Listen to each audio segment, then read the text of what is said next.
Hi friends! Thanks for tuning in. If you like this video, please give it a like, comment below, and take a moment to subscribe to our channel.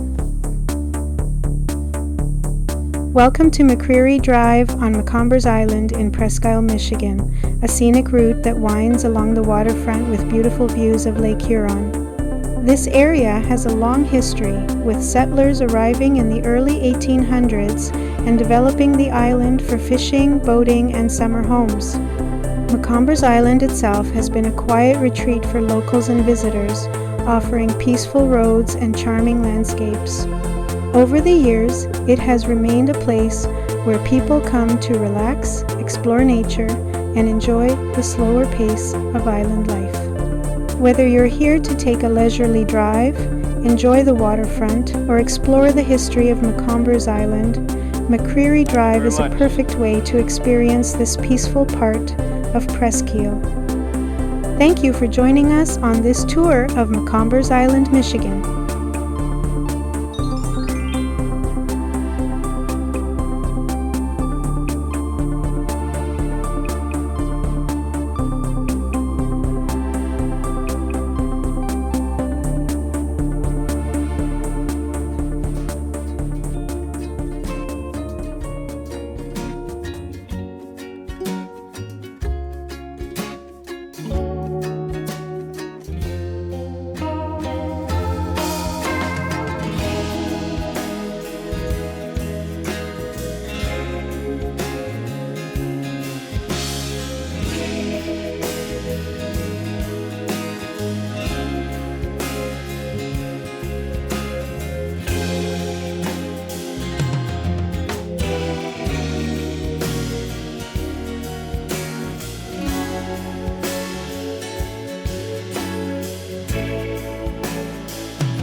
Thanks for watching!